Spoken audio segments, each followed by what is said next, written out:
Okay, I'm going to call to order the meeting of the Commission on Police Practices Ad Hoc Transition Planning Committee of Friday, April the 16th at 2021. I'm Doug Case and I'm the chair, and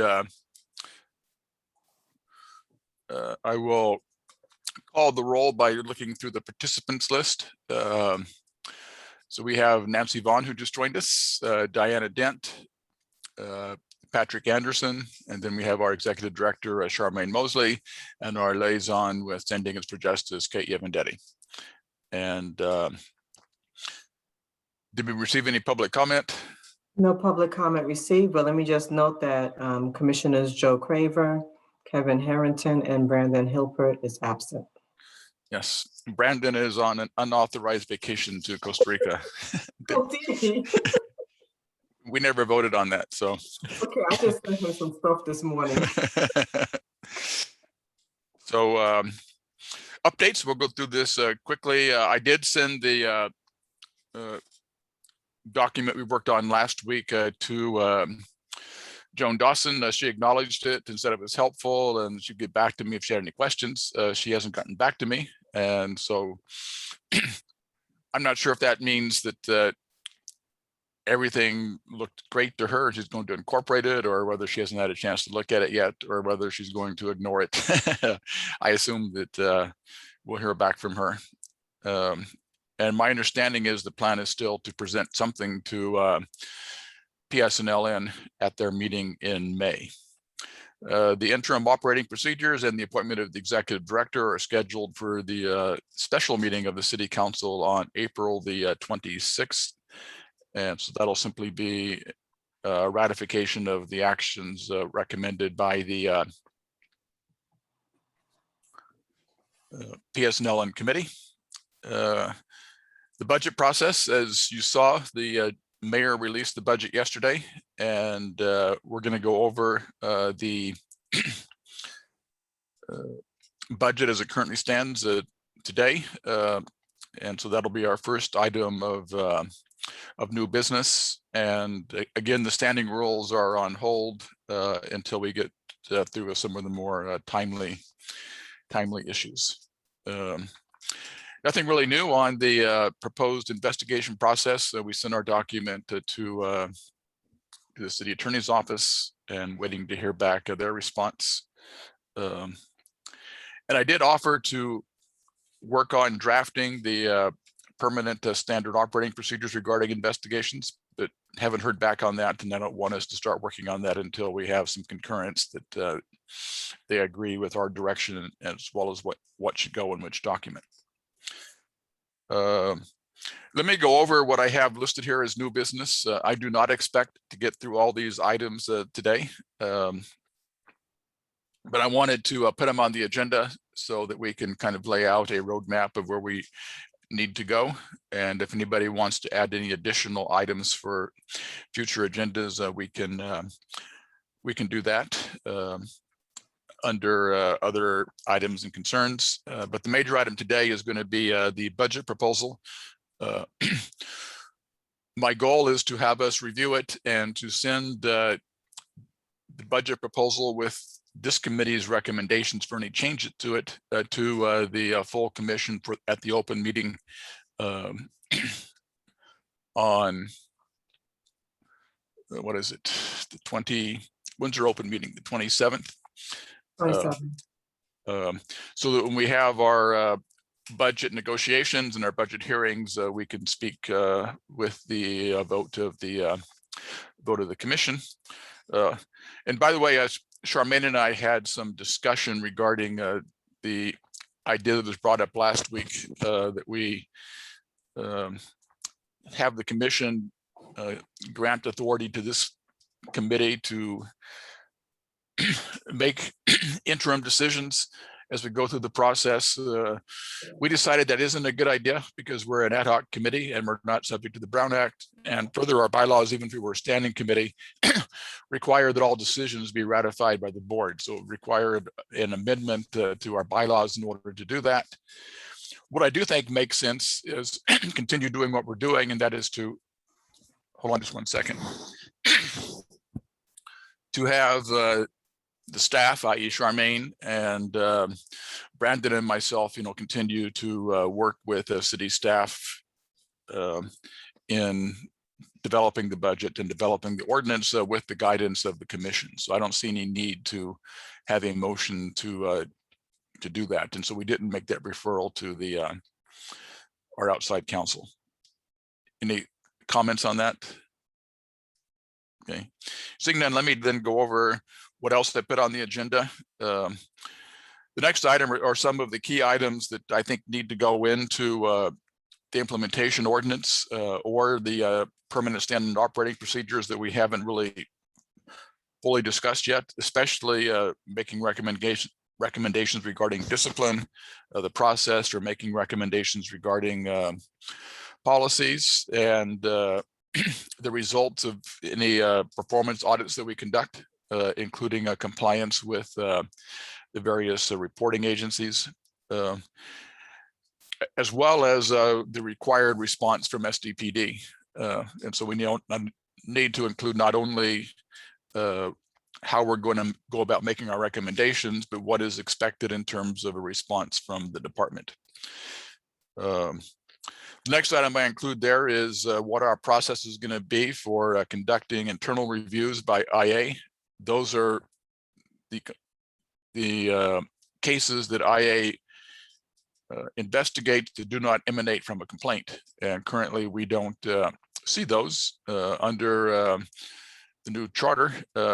It's our duty to review all investigations of misconduct. And again, misconduct is going to be defined in the charter. But my assumption is that we are going to be receiving those internal reviews as well. And we need to discuss how we're going to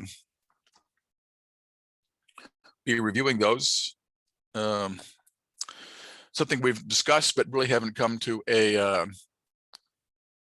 consensus on is what should be the process when the commission disagrees with the findings of IA.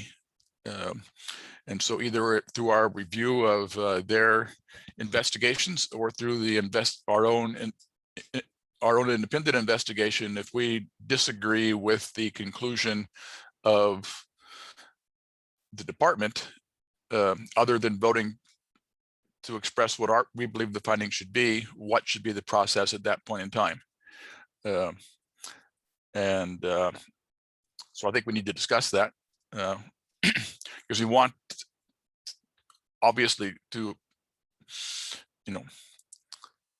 have some outcome other than simply registering our disagreement. And then finally, I put on here the issue we've discussed in the past of trying to re-envision how we go about doing our current case review, understanding that we're going to have more to do with the internal cases and with the different additional duties of the commission. And several of us have talked about reimagining how we do our review to make it less time intensive for volunteer commissioners. Some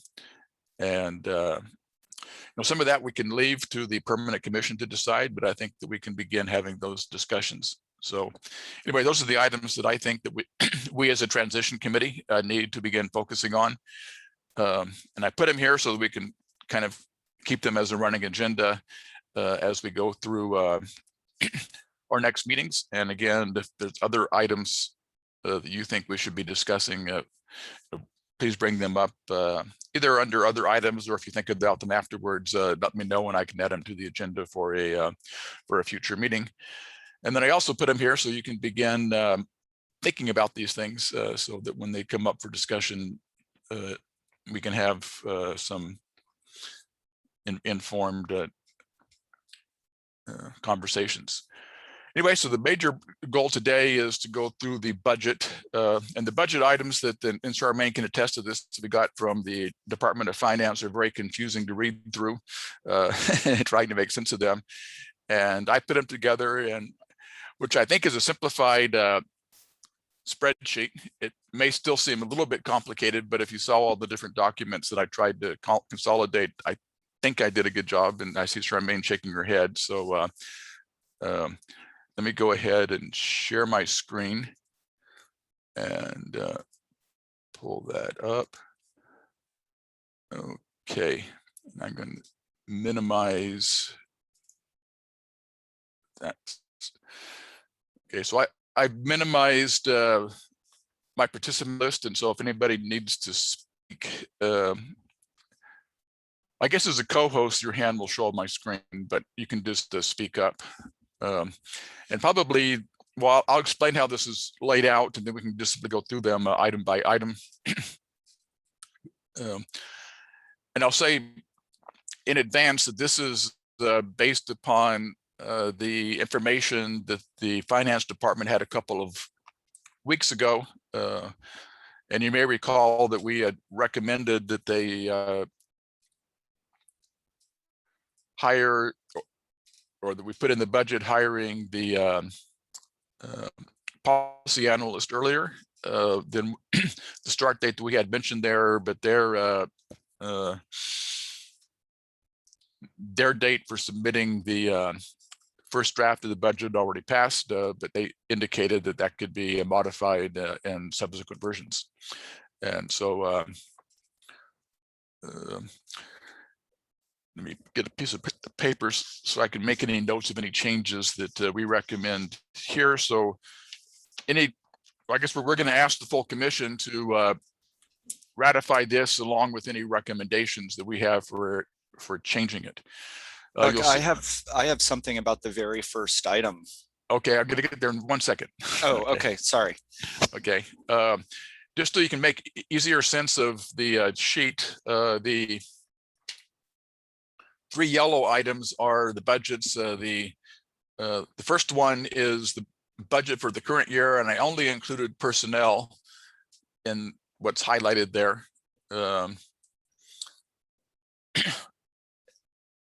And I only included 2 months because everything else is under the CRB budget.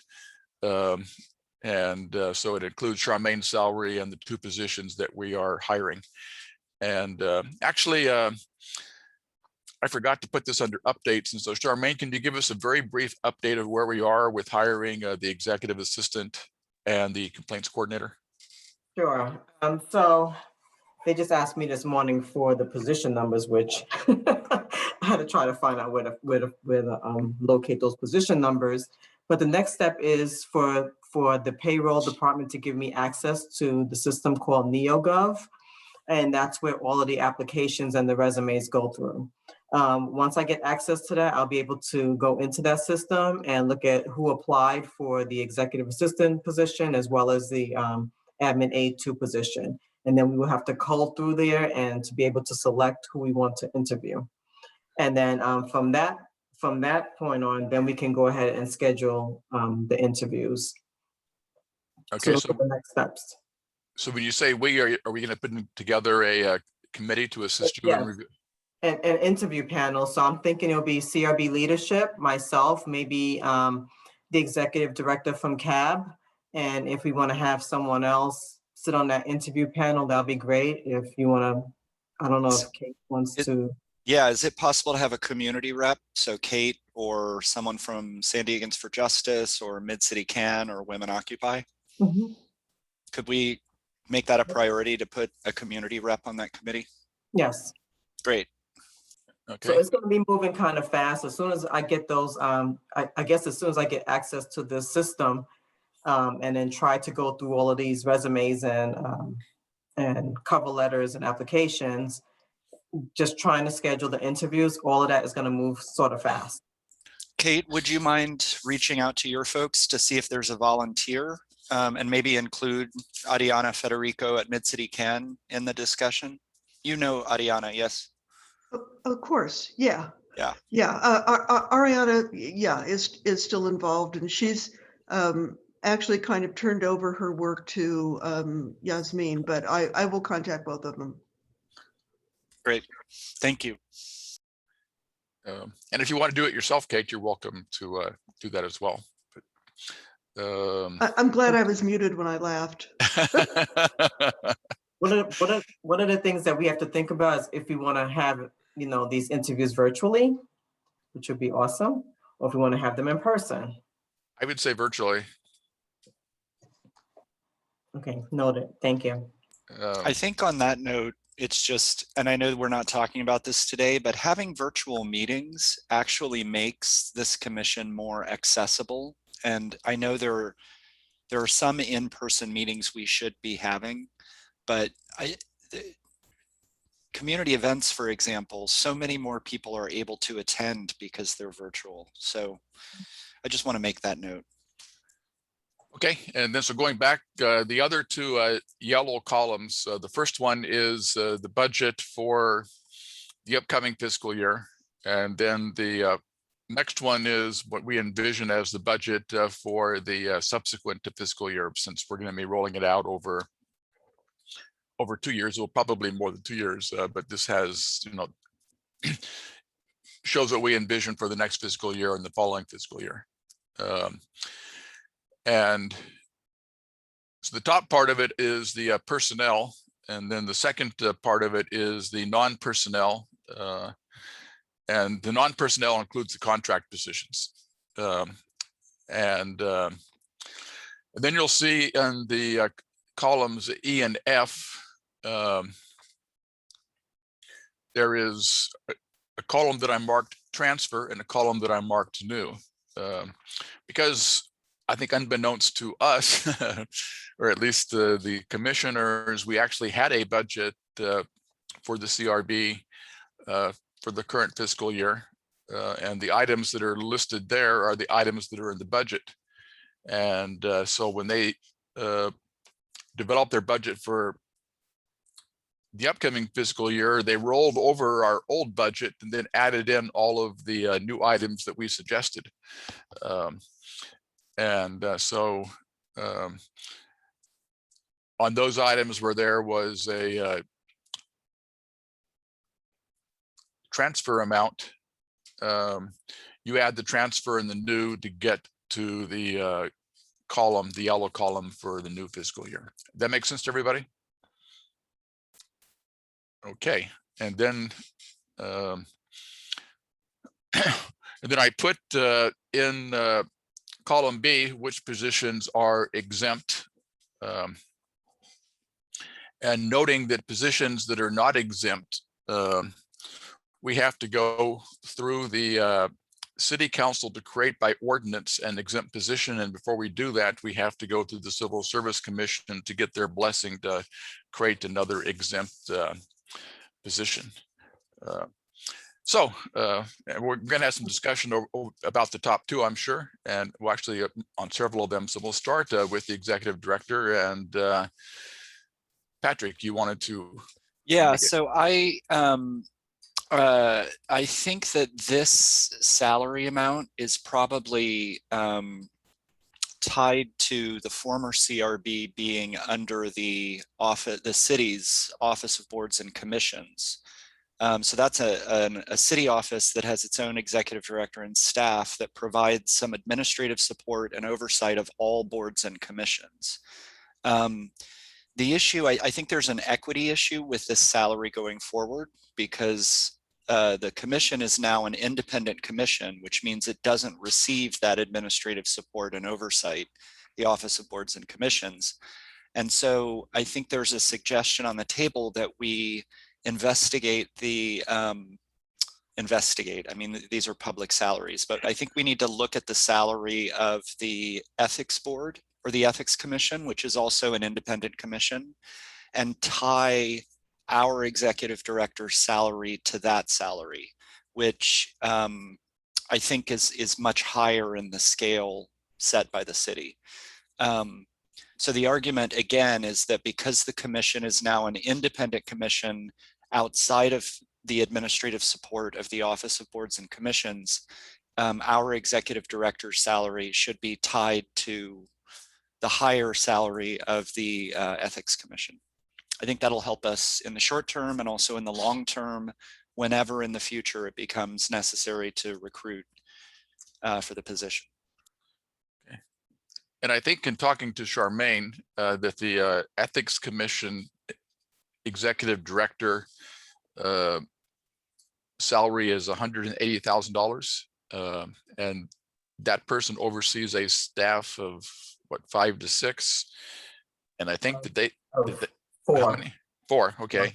Mhm. And how many commissioners do they have? 7. 7, okay. And so we're gonna have a staff, well, let me count, 1, 2, 3, 4, 5, 6, 7, 8, 9, 10, 11 in the next fiscal year. And we have proposed what, 25 commissioners. And so that I think would add to the argument that Patrick is making. Do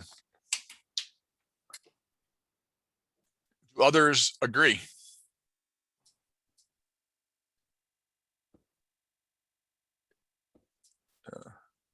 Does anybody disagree?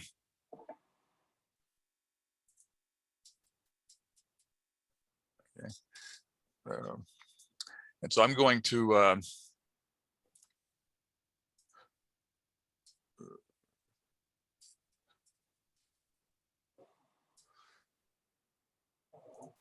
okay, so I'm going to assume by no objection that is what we will recommend.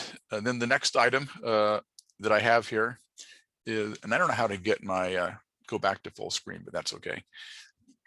I can't see anybody, and I don't know how to go back to seeing people. But Doug, if you go to the little window where you can see our little pictures, and drag the corner of it as big as you want it to be, that'll give you a bigger view. Oh, okay. I'm going to leave it small for the time being so I can look at the spreadsheet, but thank you, Patrick. That'll help me. The next item is the Assistant Executive Director and then Community Engagement Coordinator. And you may be wondering why that's the Assistant Executive Director. The reason is that we wanted that position to be hired as soon as possible. And under the city's structure, each executive director automatically gets an assistant executive director, so we don't have to create a position through the Civil Service Commission and by ordinance. And so we can use the assistant executive director position as one of our exempt positions and don't have to go through that process. So we can do that sooner. And the salary level that was used was equivalent to what the city's classification was for a community development coordinator, which was $90,000 plus the fringe benefits there. And you note that we put the start date there of July the 1st. And I'm hoping that we can begin the process of hiring that person even before we get the budget approved. So that we can have that person on board by July 1. That may be a little bit optimistic, but I don't want to change the July 1 date in there. In fact, I'd rather work on trying to make that happen. And part of making that happen is coming up with a job description for that person so that we can be ready to go as soon as possible. And by the way, I kind of envisioned that this might incorporate some additional duties other than community engagement. So we can kind of look at that. And I would also envision this position would be the position that would coordinate the various advisory committees that we talked about. And it would be an exempt position so that they would be able to go to lots of meetings and not be stuck to the 8 to 5 rule that hourly employees are set by. So I was hoping to get a volunteer, Patrick, to help write the job description for the community engagement. Yeah. Quick question. Is somebody taking minutes? Thank you for asking that question. No. Since I've volunteered last week. Diana, do you mind taking notes?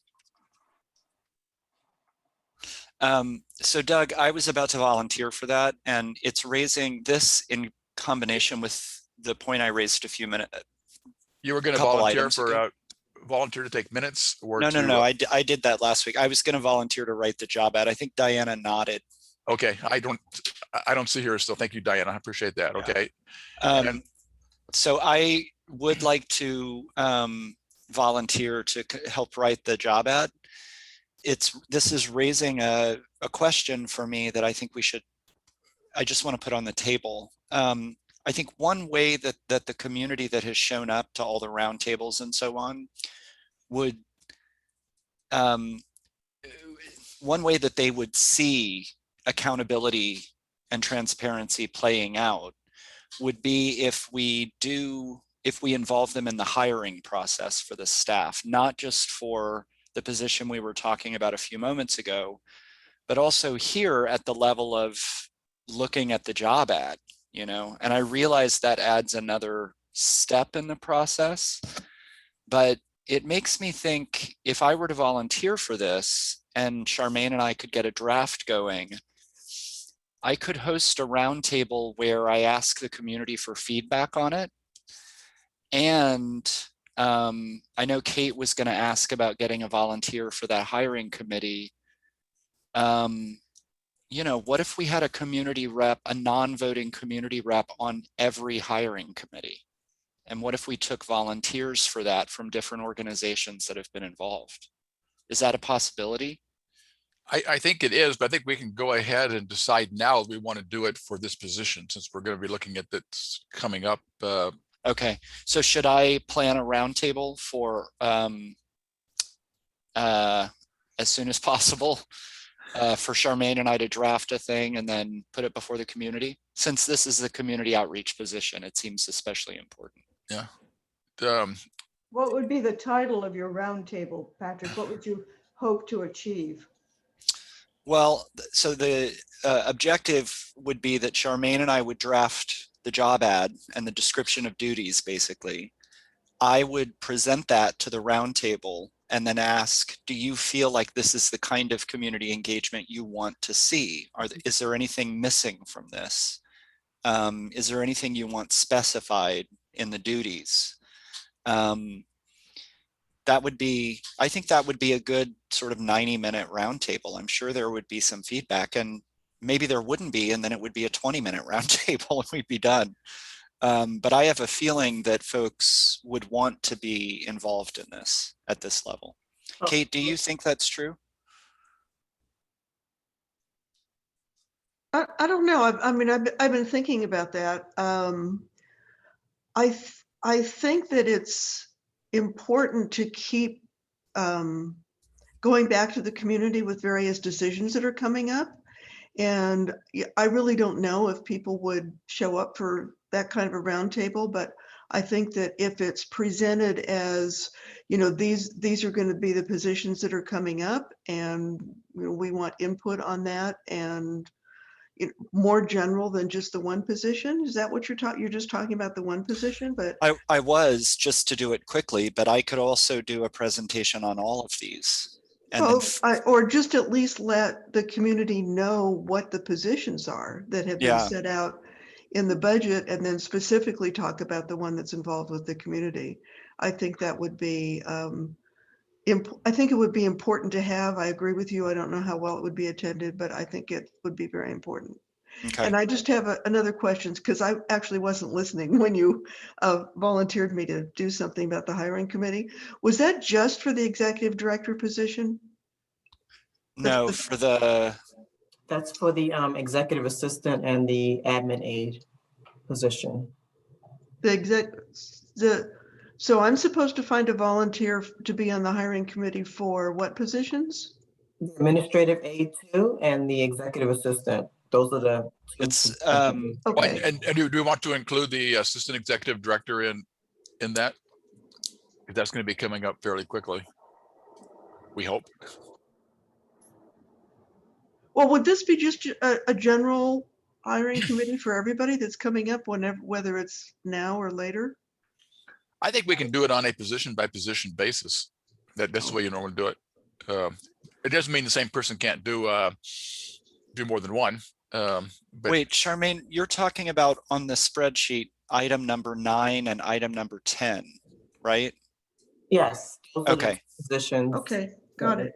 And Yes. one of those is complaints coordinator. So that's one that is also, I think, Kate, it's important to have Right. community rep on. Yeah. right.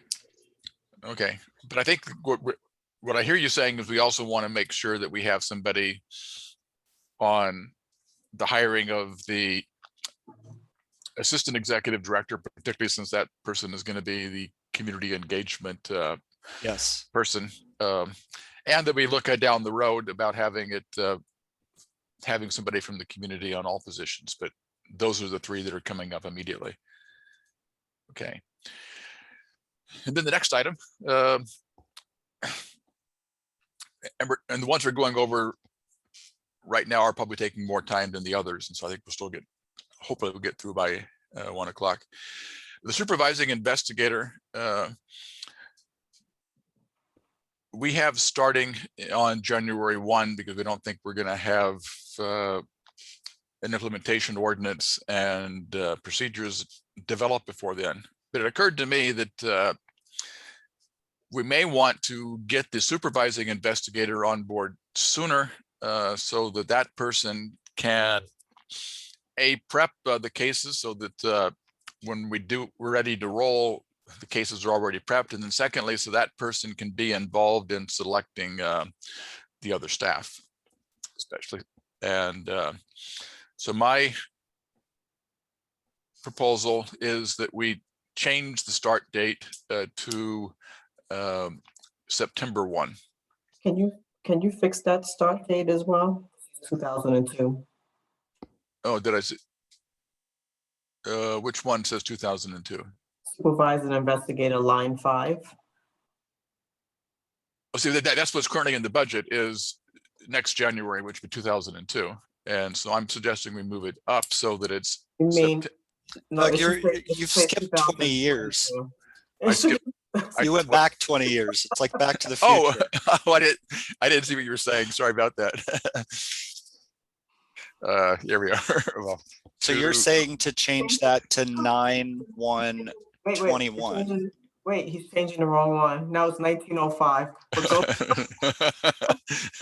okay, wait a second. Here we go. Yeah.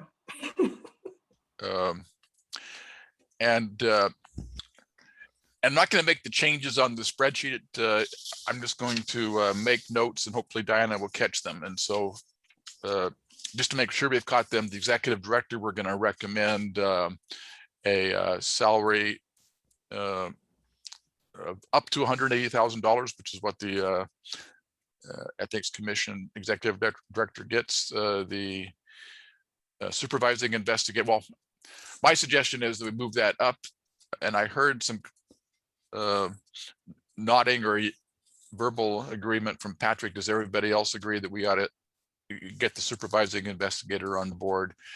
We're going to have to create this position, so it's going to have to go through the Communities Civil Service Commission and by ordinance. And so September 1 would be probably optimistically as soon as we can do it. You're talking about September 1 of this year. Of this year, yes. Yep. Okay. Does anybody disagree? Okay. And so I can't see people's faces, and so with the way my screen is, and so if you disagree, speak up. Otherwise,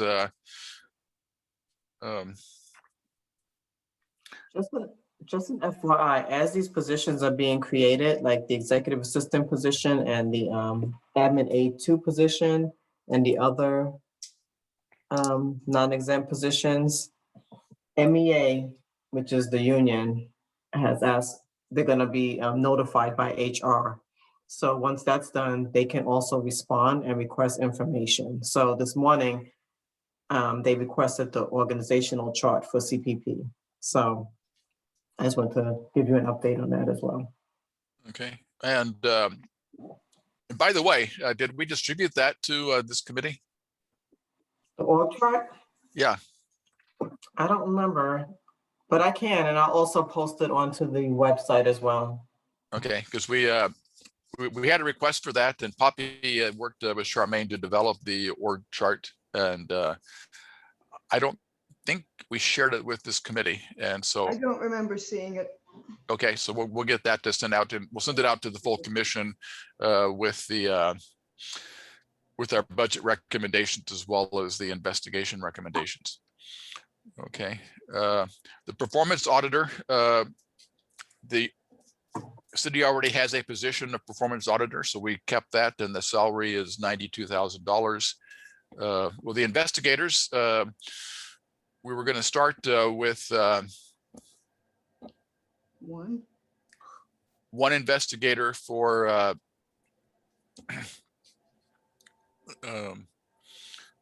the end of this fiscal year, and then to add 2 more for the entirety of the next year, so that the salary schedule that you see there for the next fiscal year, the one that begins next July, will have the supervisory investigator and 3 investigators. And I think even if we aren't ready to roll on January 1, I think that we'll have enough work that could be done on the investigations, even without having things approved. We'll see. The policy analyst, we talked about moving that up sooner, and the same issue there exists as we were talking about with the supervising investigator, because we're suggesting that the performance auditor and policy analyst to be managerial, which means exempt positions. That means we have to create the position and go through the process we discussed earlier. And so probably just like the supervising investigator, the earliest we can get that on board would probably be September 1. And so just like the supervising investigator, based on our previous discussions, I'm suggesting that we request that the city modify the policy analyst. So we move that up to September 1 of this year as well. So I'm just thinking about the supervising investigator, because that would be a 9 to 5 or 8 to 4 job. If they're supervising the investigators and if they're out in the field, shouldn't that have been an exempt position? Yeah. I think you're right. I think when we were creating that, we had the investigators as non-exempt, but now that you mention it, I think that's an oversight. I think that should be exempt. In fact, I was thinking it was exempt and we're just talking about it. Yeah, and so let me make a note of that. Yes, all of the investigators should be. All the investigators should be exempt? Yes. Especially if they have to go out to the scene after 5, they shouldn't be hourly. And if they have to come to a meeting, or, if we're reviewing one of their investigation reports, then they should be at that meeting.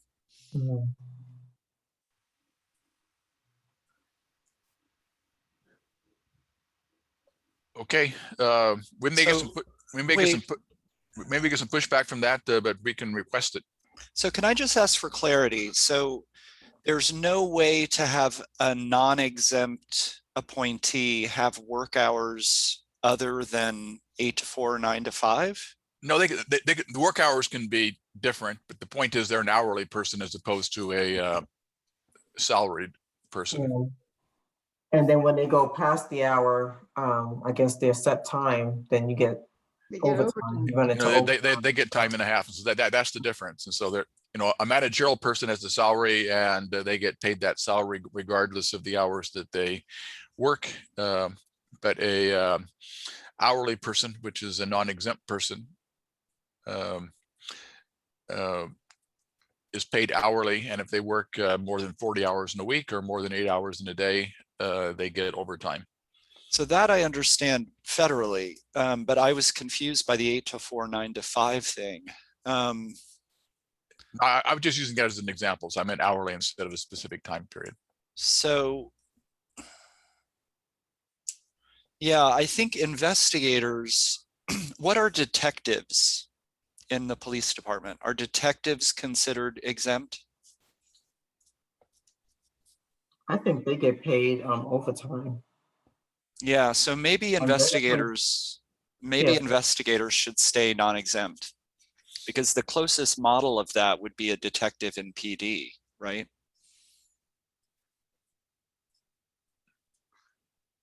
Yeah, I would think so. Open functions. Yeah, and so maybe we can get some guidance on that. But I do think that the supervising investigator should be managerial. Yeah. And we can ask personnel for guidance on, where you draw the line, because they're the experts at that. Okay, then the complaints coordinator and executive assistant, we're going to obviously keep on for after they're hired. The mediation coordinator is something that we looked at starting in January of 23, and that's assuming that the city council includes in the implementation ordinance that additional ability, which we hope they do. I think they will. And then the independent counsel, you'll see below that we requested a total of $180,000 in the next fiscal year for outside counsel.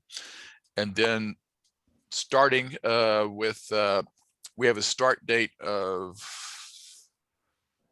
June 1 of next year to have the staff counsel on board.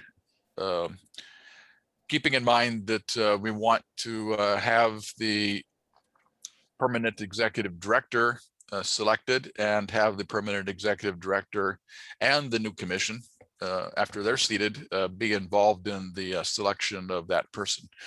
And so it may even be optimistic to have that person on board by June 1 of next year, but that's what we put into the budget. So I have a question about that.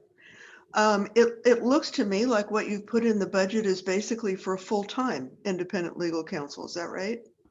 Yes. So, I mean, even before, like the new starting in June of 21. Well, I don't, maybe I'm reading this wrong, but they're budgeted at outside counsel. I mean, outside counsel contract is budgeted at 155. Actually, a total of 180. Okay, so, okay. In other words, you have the 155 plus the 25 that we are carrying over, so that comes out to 180. So starting July 1 of this year, basically outside counsel will be full-time. That's my question, because before, I understand the city council had just given you $25,000 for outside counsel, and that was pretty puny, but there's a lot of work that outside counsel is going to need to do in this next year around the ordinance and around POBAR and around the union. And I mean, it seems to me it's going to be a full-time job starting almost now. That's exactly why we put in that money. Yeah, so that's my question. So is it anticipated that outside counsel, even though it says it's contract, would basically be available full-time? Maybe the equivalent of full-time, because full-time doesn't really apply to contracts, but the number. No, I understand that, but essentially, yes. We're looking, for that amount, and that's why we're recommending we go with the council, because it actually would be more cost-effective, even including the benefits, to have a staff person than a contract person. And my guess is that the $180,000 would be the equivalent of a full-time person. Yes.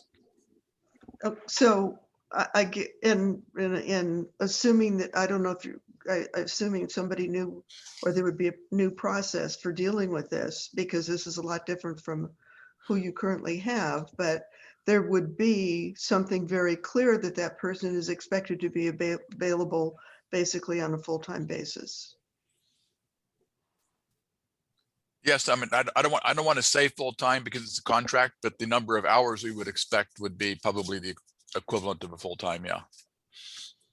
And what you're saying is that you don't feel that you can have a independent staff council until the following year because you think that needs to wait for, I'm just trying to be clear. You think that needs to wait for the new executive director and new commission? And the new commission to select that person, yes. Okay, I just want to be clear. Yeah, because other people have raised this question. You know, being in the legal field, I'm getting these questions. And and you raise a good question that I don't want to spend too much time talking about now because I want to get to the budget, but it's a good question for us to talk about, and that is whether we need to put out for bid the outside counsel if we're going to be requesting. It's a big jump going from $25,000 a year to $180,000 a year, and the ability of our current counsel to do that is a good question. Yeah, we'll have to do an RFP. Yeah. I'd be happy to make an argument for that. I mean, we want to make sure that all of our bylaws and standard operating procedures and investigations are appropriate and by the book so that there aren't any lawsuits against the city in the future. How about that? Yeah, well, the argument is there. We already have the money in the budget. The issue is whether we ought to open up the bidding for the contract, since we're going to be expecting a lot more of our outside counsel than we currently are. Well, I assume your current contract terminates the end of June, right? No, September. Oh, September? Yes. But we may have to amend the contract because well, I don't want to get into that right now, but you raised some very valid points, Kate, and we need to look at those of the contract for our outside counsel. Okay, so we actually just talked about that outside counsel. The consultants contract money there was the money that we talked about for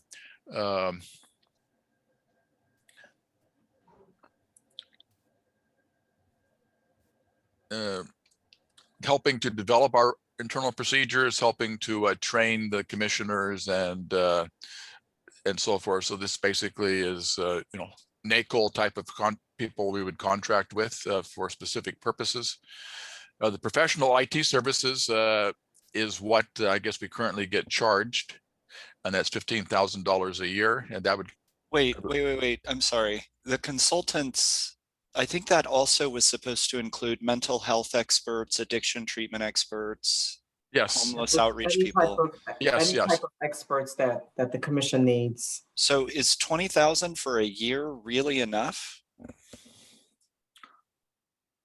Because that's I mean, we want community folks to help with our trainings.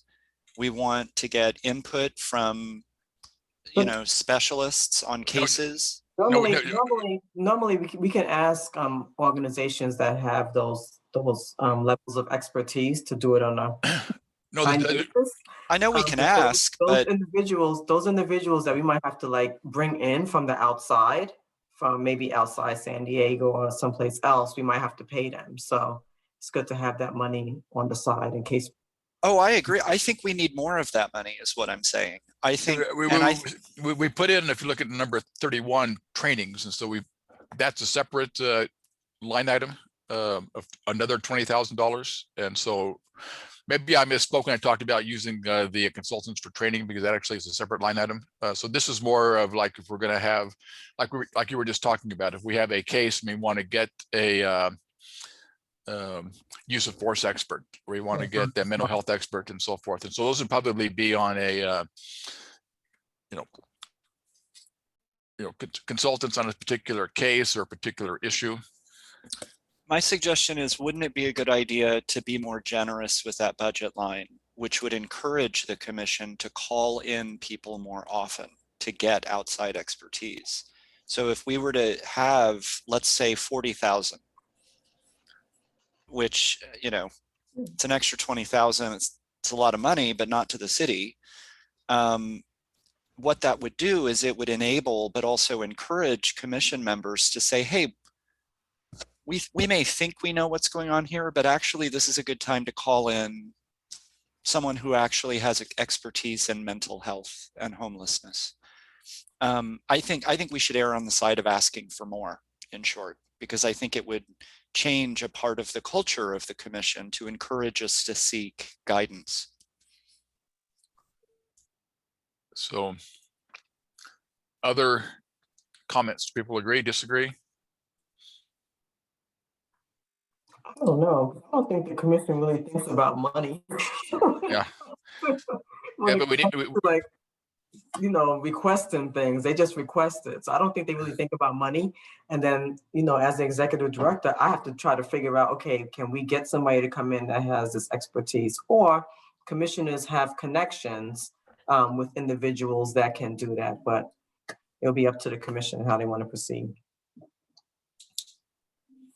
I'd rather err on the side of having the resource. okay.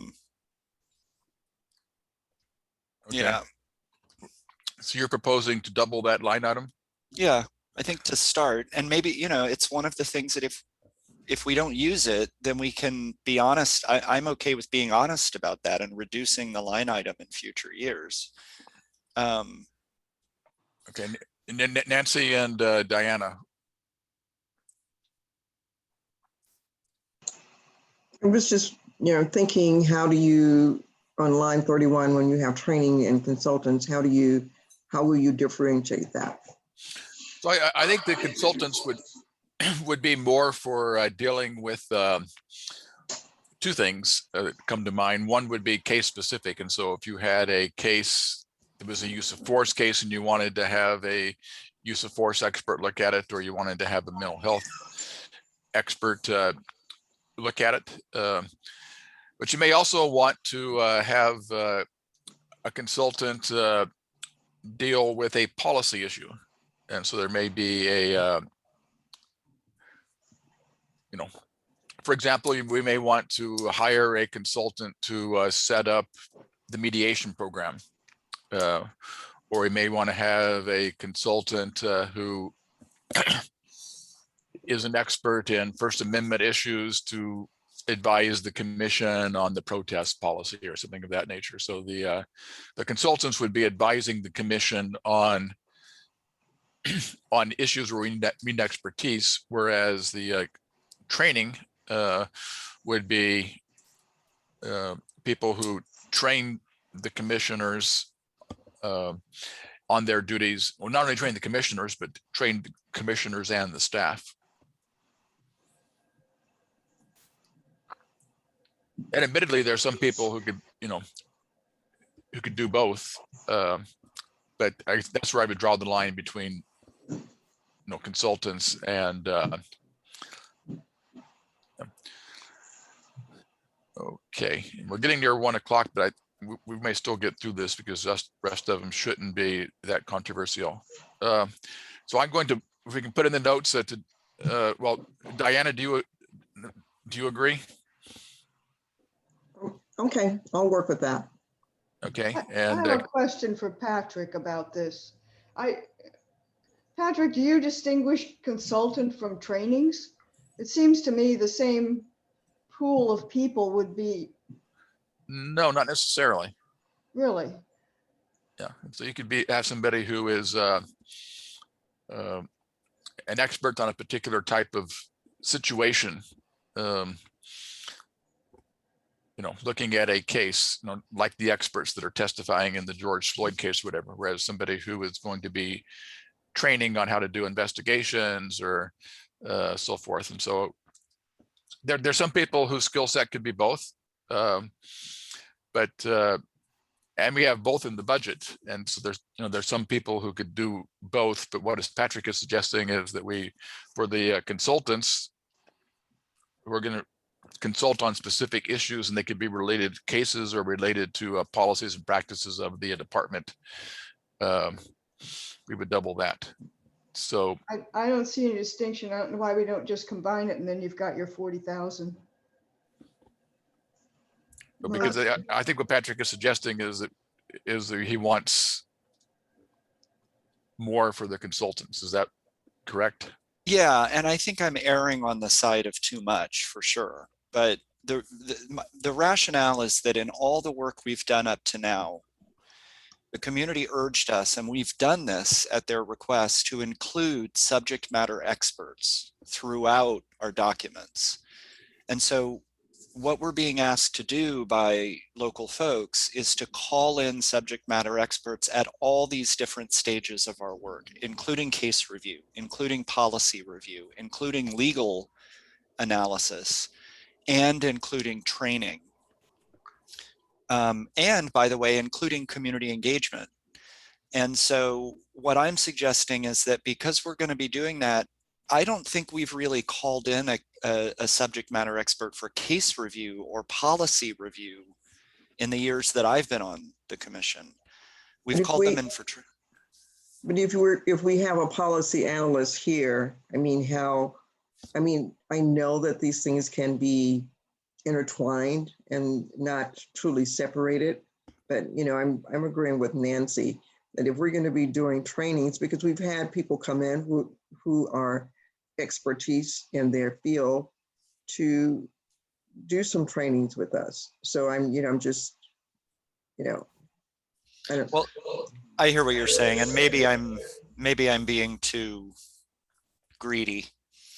Well, I don't think you're being too greedy, Patrick. I think the two are one. I don't think there's any distinction between people who would be subject matter consultants and people who would do trainings on an issue or a subject. There would be. There are people who are experts in training. There may be different people, Doug, but it's not a different category of person.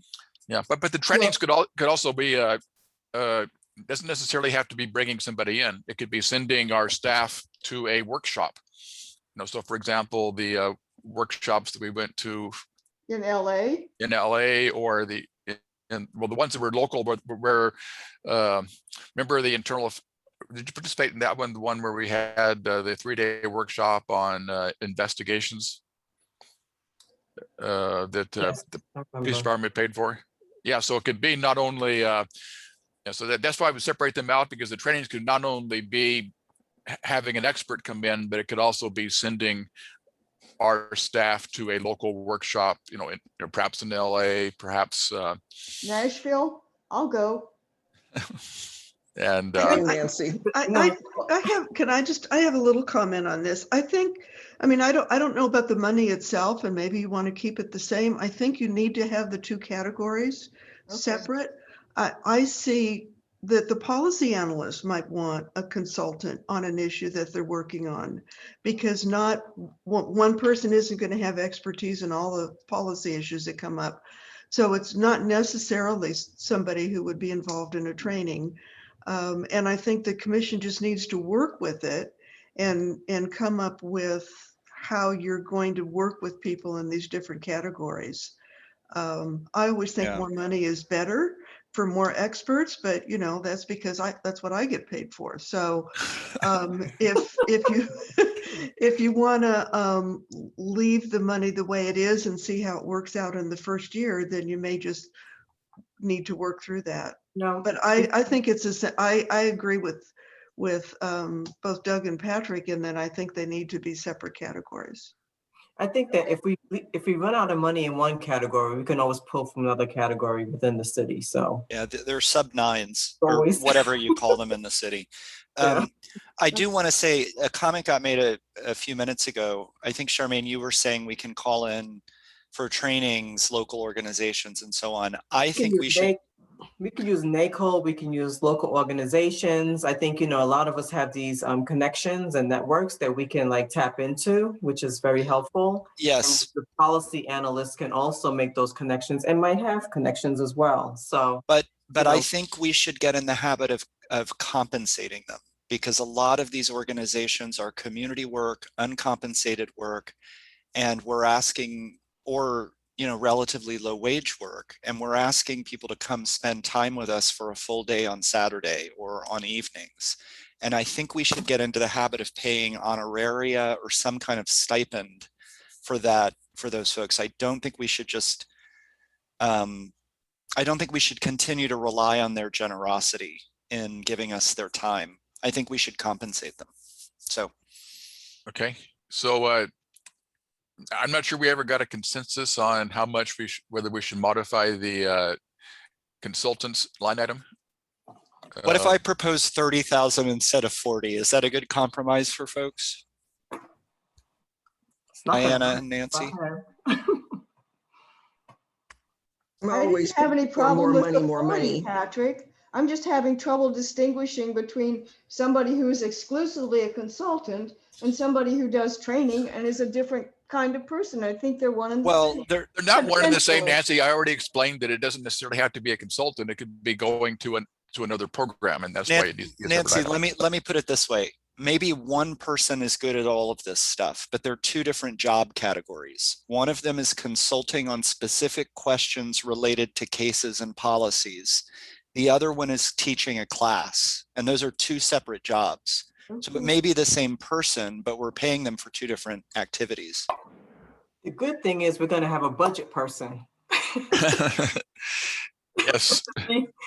Who's going to be responsible for paying these invoices and, putting it with whichever line item. So I don't have any problem with your 40,000 for consultants, Patrick. Okay, then I think I hear a consensus, or at least a majority, to recommend to the board that we recommend that we double that line item. Okay, and then the office space is based upon what we looked at and what the average figures we were given. We already talked about office equipment and furniture and computer equipment and software at previous meetings. Basically what we requested, everything we requested, the city put into their budget. They didn't give us any pushback on anything. The reason why we have odd numbers for printing and so forth was we had this money that was already allocated in that line item, and we put in a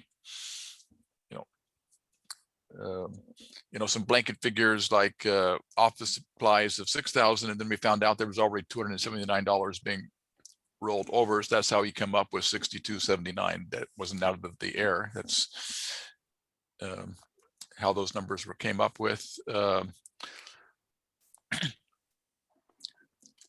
need to confirm with the budget person, but they had under what they sent us meetings, and they had 23, 24. And so I'm assuming that was for NACOL. Is that correct, Charmaine, or do you know? Where do you see that at? Under the rollover budget for the boards and commissions, it had, yeah. And so I put, I kept that, and then I put in the 7,500 that we had because that's what they did. And so we ended up getting some extra money there. And the same thing with memberships. We had requested 400. They put that in, but there was also 333 rolling over, and I assume that was NACOL. But we may want to have memberships in other organizations as well. There may be like an investigators group or whatever. So these numbers are not correct for 2022 and 2023. We very clearly have said we want NACOL membership for all staff and all commission members. Well, see, the NACOL membership is an organizational membership, so it includes everybody. And everybody is a member, but not a voting member, Patrick. Oh, okay. All right. As an organization, we only get one vote when we go to elect. I gotcha. Officers. I gotcha. But we do have to pay to go to the conference. Yes. And that should be covered for all members of the commission. Not travel necessarily, but registration at least. Okay. So, but we have, I think most, this would be enough money to send 4 people, and even the large organizations like, I'm talking about the in-person conferences as opposed to the virtual ones, but they may continue to be a hybrid in the future. Will be. And hopefully that's true. But I would say that, even the largest entities don't send more than 4 people to NACOL. But Well, I know I had to pay for myself this last year for registration. I did too, but then hopefully too, that some of this money can be used for well, and another possibility too is that you could also put into that $20,000 we have for trainings. We could put in for like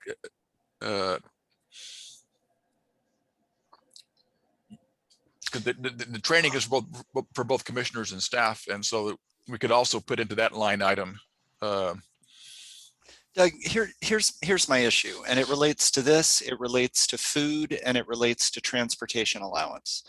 If we assume that membership on the commission, on the permanent commission, looks like CRB membership, then these numbers may hold, because the vast majority of us on the commission can afford to pay NACOL registration, can afford to buy dinner, can afford to bring dinner for others, can afford transportation, and so on.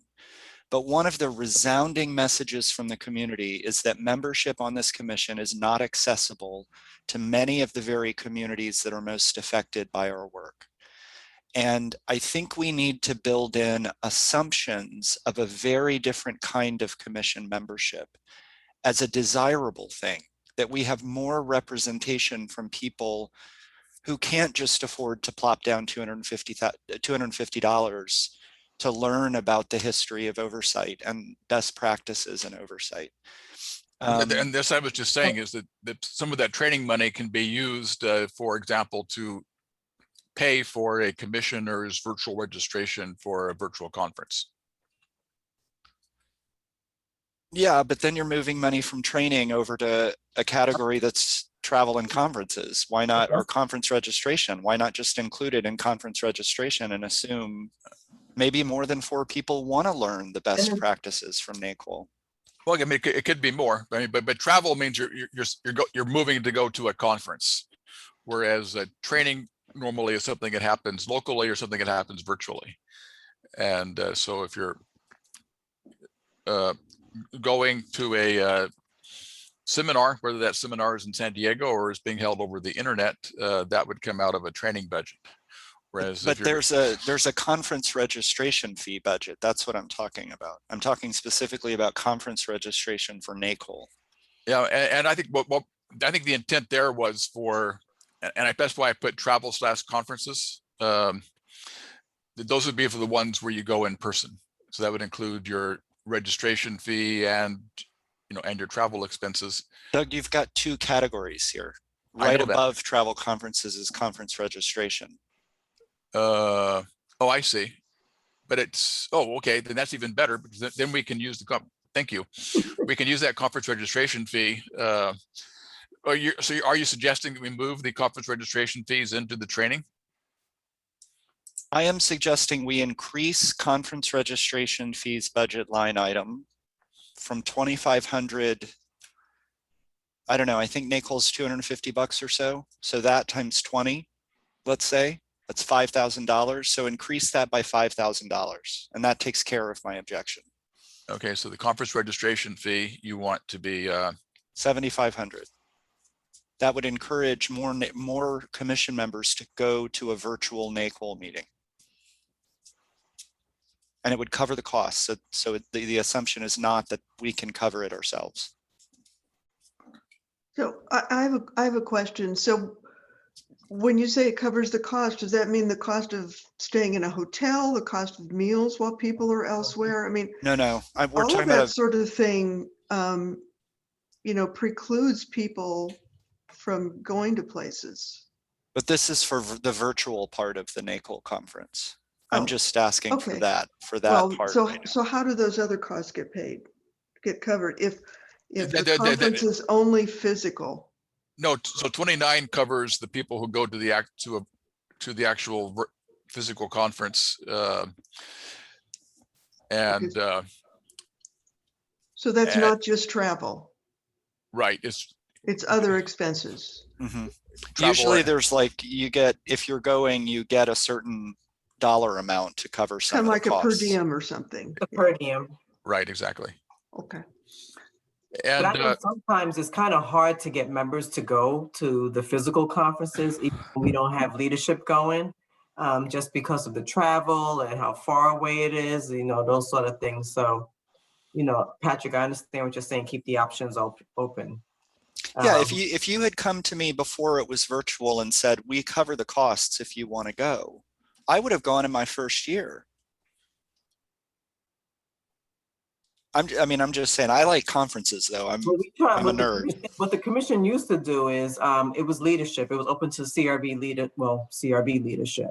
And then if there were no leaders available who didn't want to go, then we would open it up to the committee chairs and so forth. So I would just based on suggest this experience. is the time to say, travel conferences, instead of 98,000 or 9,800, increase it to 20,000. That's an extra 11,000 or 10.2. And that way you've got the budget. And if even, it's great if leadership can go, but it's even better if a brand new person can go, because then so much of their training takes place at NACOL, which is exactly what you want, And then we need to think about also staff wanting to go. Oh, of course. You have the supervising. That should be a given.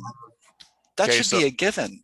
so for the conference registration fees, Trying what to is keep the, this simple, but Okay, so conference registration fees, let's raise to 7,500 in both of those fiscal years in yellow. And travel conferences, let's raise to 20,000. That's not a huge increase. It still won't cover everything, but it would at least give us more leeway to be able to send more of our people.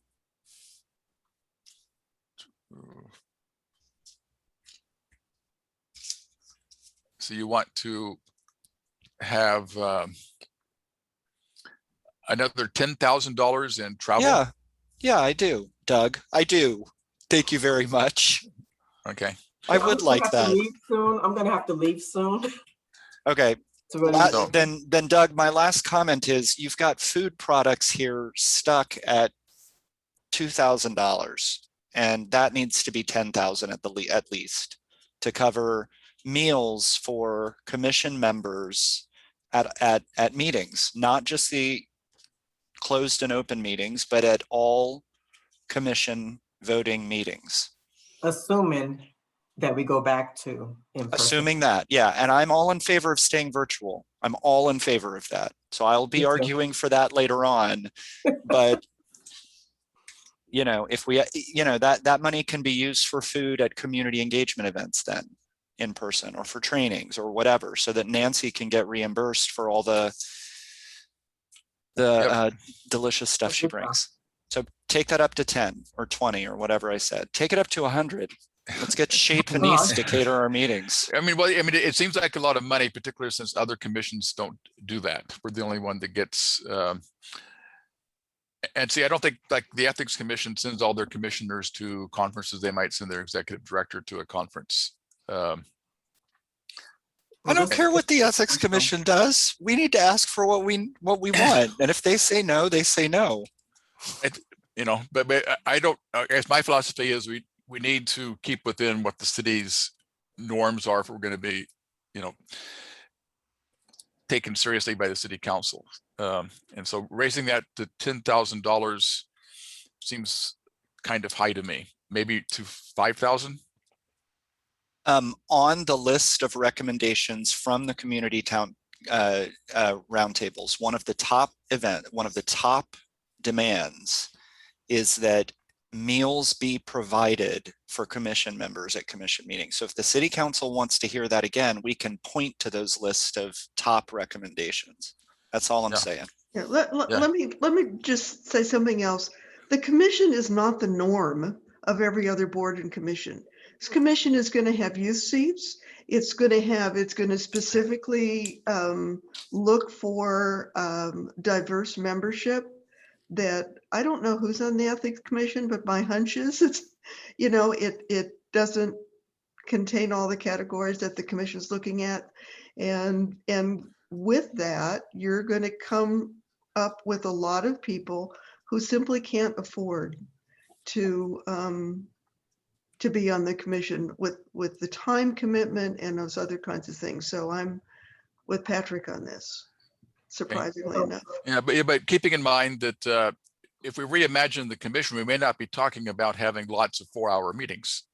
And the reason we only have food now is because we have 4-hour meetings. Normally you wouldn't provide food for a, routine meeting. Right. So to make these modifications, we have to be able to get it to the full commission for approval. And then send it back over to DOF, or we send it to DOF first. I think we need to get the full commission first. But let's see if we can get a sense on the food products. So we have to keep in mind also that there's like set timelines for the budget, like any changes to the budget and the budget hearings that's going to be coming up early May. That's like in what, 2 weeks, 2 or 3 weeks. Right. Right. But I think we need to get the commission to, if we're going to make changes, to, vote on the changes. I don't know what the budget was for the suppers that we got normally between our closed and open meetings. Whatever that was before, we should have that much here again. Well, that's what we have. Okay, perfect. That's all you need. Wait, I disagree. I think we need more. I have to leave. Okay, well, how about, Patrick, then we more than double it. We double 1.5 times and go from 2,000 to 5,000. Keeping in mind, we may not have that many long meetings where we're providing food, because the city's policy is they don't normally provide food at meetings. The reason they make an exception is that we have 4-hour meetings and we need to have a break in between. It's not reasonable to have people there for. Again, I understand that, but we are deliberately trying to include people who cannot afford to donate their time and their ability to buy food in the same way. And I guess so the point is they don't need food. If you're having a 1-hour meeting or 2-hour meeting, you wouldn't normally provide food. if we have 24 meetings a year and we have 25 members, We can still plus, take it from another line. Yeah, see, but we only have 12 meetings currently a year where we would provide food. I'm saying 24. 11. We can I'm- still take it from another line item though. I know, but why not put it into our initial budget if we think it might? I'm going to stop fighting. I heard loud and clear from the community. They mentioned meals and transportation time and again in those roundtables. They mentioned it time and again because there are people who have wanted to be on the commission who felt that they couldn't. And childcare. But that's And there's certainly no item for that. Time and again. I'm representing them in bringing this up time and again.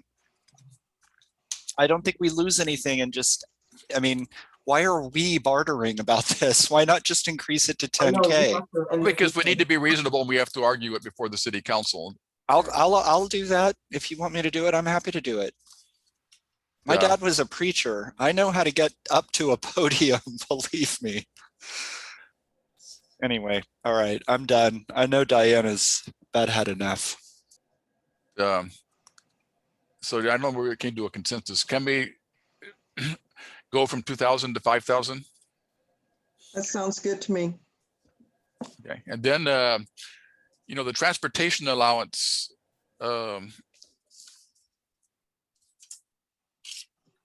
should, because that primarily is, I think, for staff.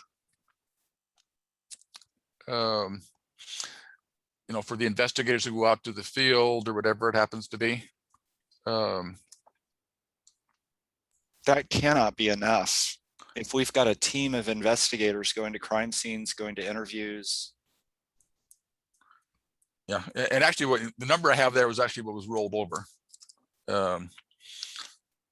And It's you know, not enough. It's per mileage. It's based Yeah. on mileage. So right.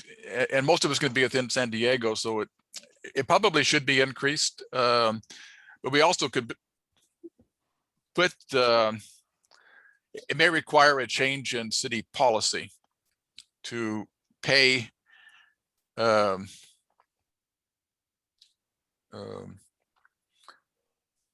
pay for mileage for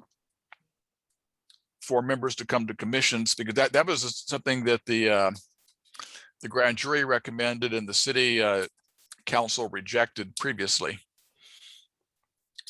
So we can put money in the transportation allowance for commissioners as well, but it may require a change in the city council policy to provide for transportation to meetings.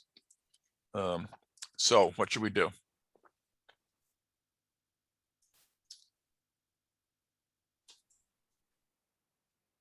I think we should put in a big number and say, look, we have no idea. You know, like we've got investigators who are going to be going out to explore cases. Maybe actually this would be a place to ask IA what their budget is and tie ours to IA's, because IA, they have a budget for their investigators. So why wouldn't we have the same one? Or at least based on that.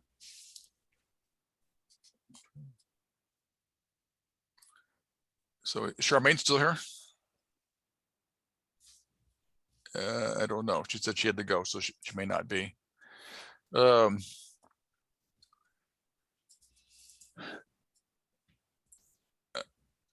Okay, so why don't we put, well, do we also want to include under transportation allowance, transportation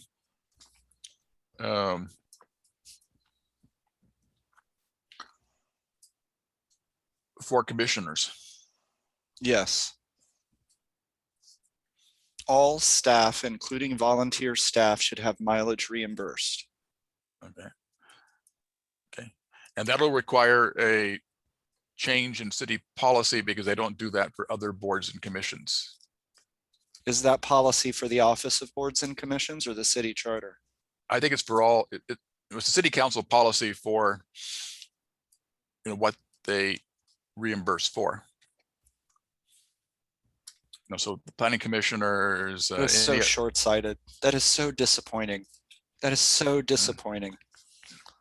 And I guess what we could do is to, when we go before the city council,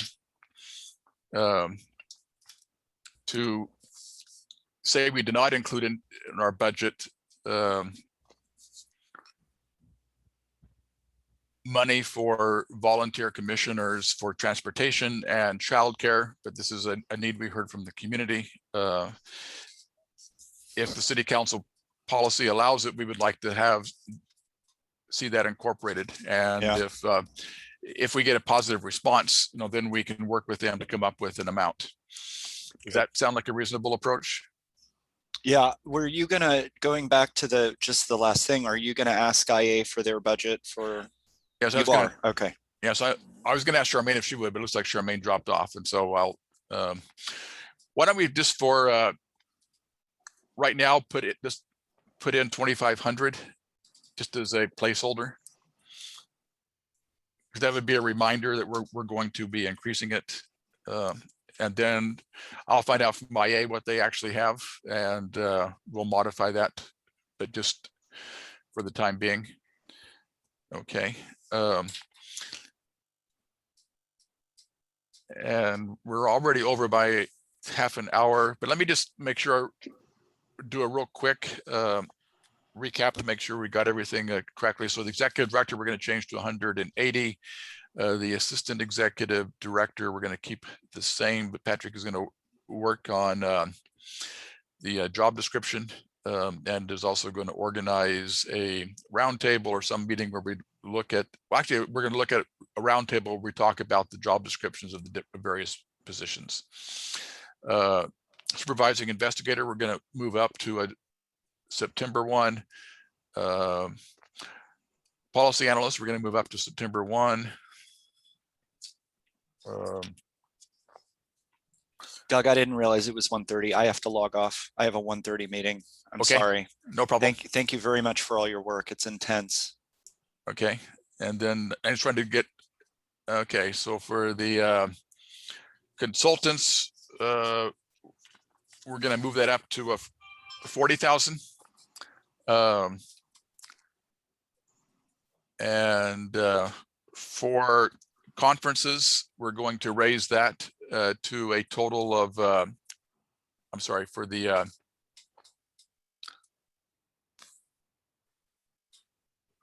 conference registration fees, we're going to change that to a 7,500.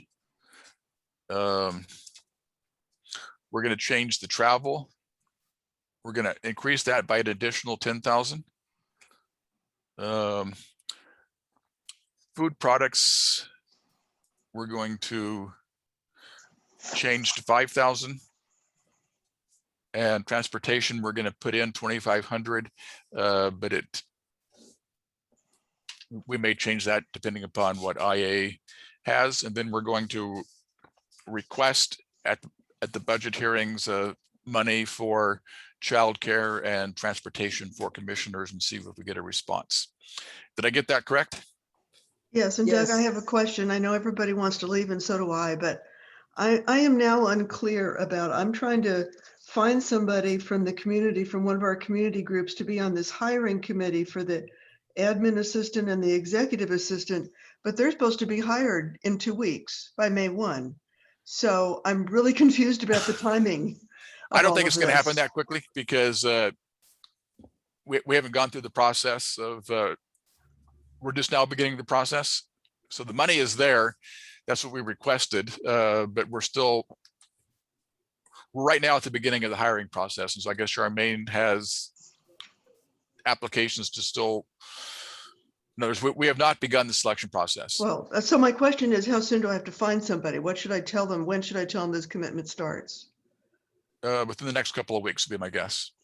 Okay. And then if you want to, you can, Charmaine will be coordinating that, so you can maybe work directly with her if you'd Okay. like to, but that's Okay. what I'm guessing. I'll get something out to my group today, but okay, got it. And then the assistant executive director will probably be, down the road, probably in June for that one. Okay, is there any other comments? Next week, same time, same place. Okay. And I thought we could do this in an hour, but I guess I'm optimistic. It's always difficult to go through budgets, but I think that we're looking good. And the good thing is that I think that we're going to get everything that we asked for, including what we've added in today. We'll find out. But we're getting good feedback from both the mayor's office and city council members we've been talking to. And so Doug, will this budget be presented to the full commission on the 27th or whatever? the 27th, yeah. And then if you can send me your notes of Diana so that I can just confirm that, and then I can go ahead and revise this so we can get it out to the commission prior to the meeting, that would be great. Try and And have them to you by Monday. perfect. And do I hear a motion to adjourn? So Motion moved. to adjourn. Thank you, everybody. Have a great weekend. We got a lot accomplished today, so thank you. Good job, Doug. Thank you, Doug. Okay, bye.